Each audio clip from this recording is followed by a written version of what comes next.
Hey friends, my name is Monica. I'm a professional pianist and music entrepreneur. In this video, I will talk about best practice techniques which will help you learn music more effectively and be better at piano playing. I based this video on my own personal experience and also on one of my favorite books written by an author, Barbara Oakley. You can also listen to my podcast, which I've done with Barbara. All of these people are doing really good things, even though they're seemingly really bad learners.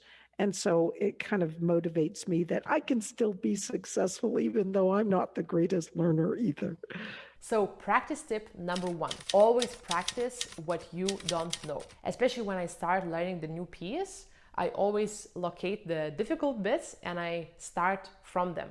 And by the time I know the piece, I know that I have practiced the difficult passages more. I just basically had more reps and I feel much more secure. So always hit what's the most uncomfortable in the beginning.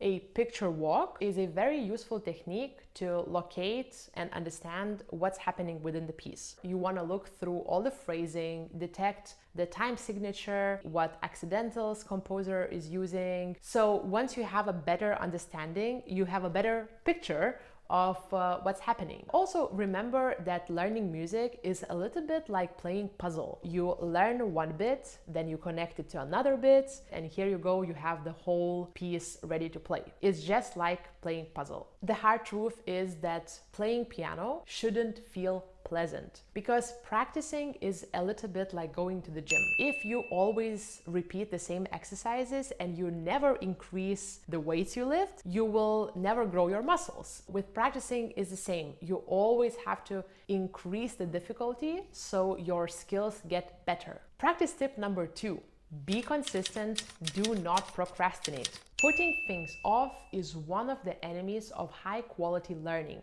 When we start learning something very difficult, pain centers activate in our brain. So actually learning something new and difficult will feel painful.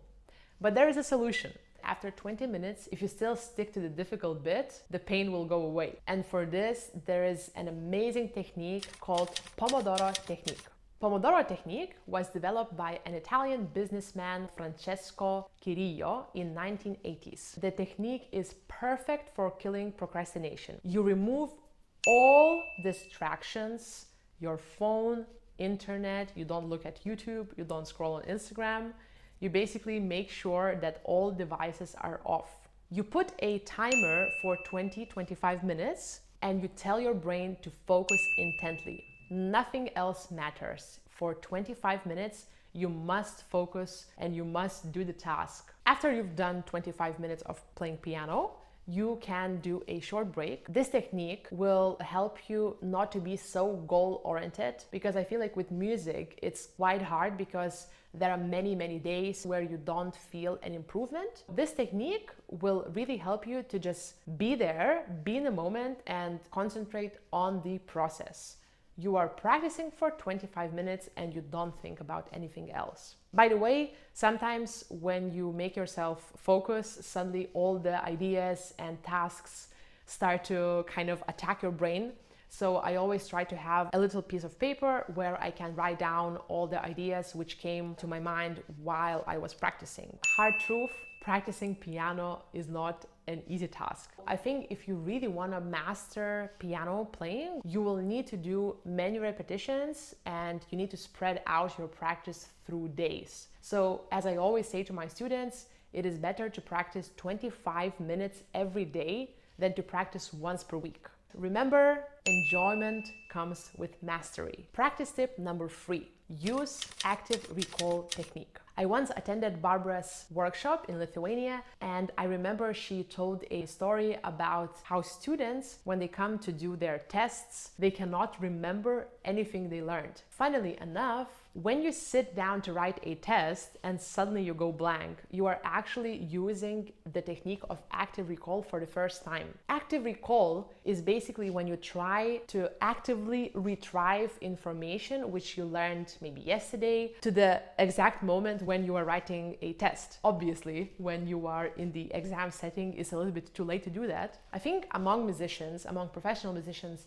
We call this technique mental practice. I know that not so many musicians actually do it because it is very challenging for your brain, but it is definitely 100% super useful. I noticed that, for example, when I play Bach, I always want to do mental practice because the music is so complicated. There is so many different voices.